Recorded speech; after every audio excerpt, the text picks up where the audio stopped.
how do you draw the human figure in proportion? This is my continuation from yesterday's video where I talked about facial proportion, the question asked by Nathan Center. Human figure, how do you do that? Like in my last video on faces, there are like cheat sheets, and I say cheat sheet in like a loving way. There are cheat sheets for the basic proportions of the human body. So like adult humans tend to be 8 heads tall, the torso is approximately 3 heads tall. Each section of the leg is 2 heads tall. Each section of the arm is 1 head tall. You know, hands are as tall as your face from like the fingertips to the butt of your palm.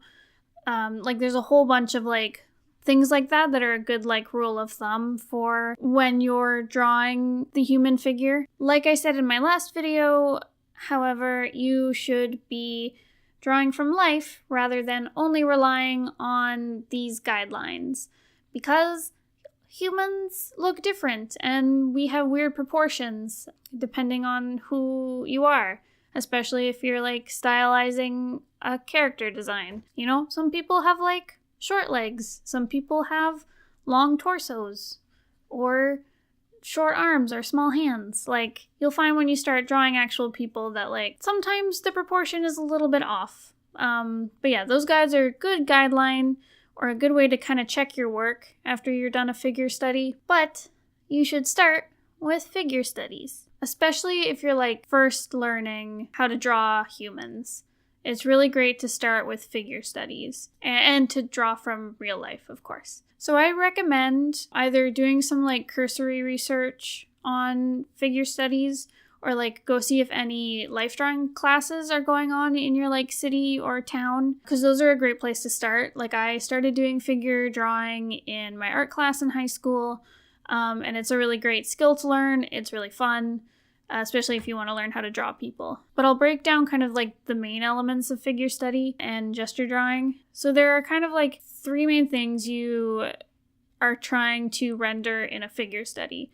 And so figure studies are usually timed. If you're in a class, they use like a live model, but you can always use like video or photo. You know, you can't find a class or you just want to work in your room or whatever works for you. But right, so these studies are usually timed, and you have to put down kind of as much information as you can about the model you're drawing within, say, like a minute or 30 seconds even, or 3 minutes. The longer the time limit, the more detailed you get, obviously. But when you're doing, say, like a 30-second drawing, you don't have very much time to get down the figure. With your limited time, 3 basic things you want to like render. One of them is the gesture of the figure. So that's kind of like getting down the entire figure all at once. It includes like the outline, their posture, their contours, the volume.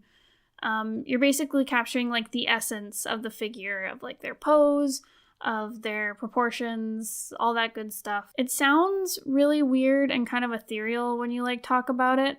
So definitely go out and do it, because you'll understand it once you've like done it.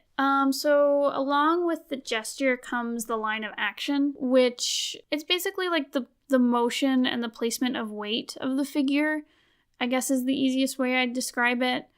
So like their posture, if they're like throwing their arm out, you know, how their feet are planted.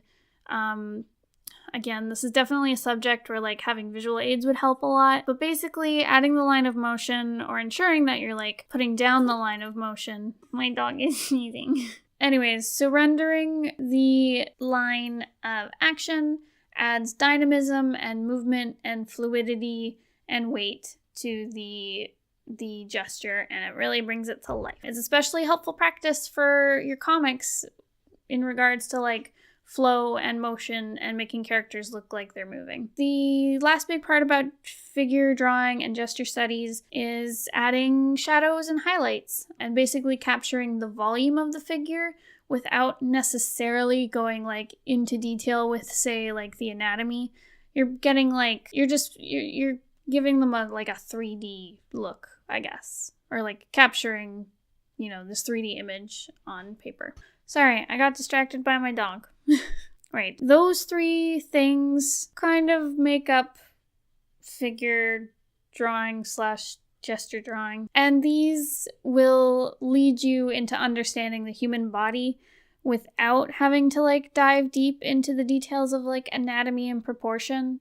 Definitely start with a gesture drawing and then begin to add details on top as you begin to understand like the shape and the form of everything. Because once you understand how to model the form, you can start getting into the nitty-gritty details. And it's super easy once you have like that essence of the figure down. You can really fix up the proportions pretty easy. It gives you a good baseline for everything. And as always, like I said earlier in the video, always draw from life when you're learning how to draw this stuff. It'll help you understand the form. It'll help you learn how to stylize real life and simplify it down into your style or your characters. So yeah, basically draw from life, check your work with proportion guides, and then stylize from there. And you'll do a good job. I believe in you. Fado believes in you too. Fado, come here. I know. Fado's cheering you on. Okay, that's all I have for today. Thank you so much for listening. If you have a question or a request for a video topic, please leave a comment down below. I'll see you guys next time. Goodbye!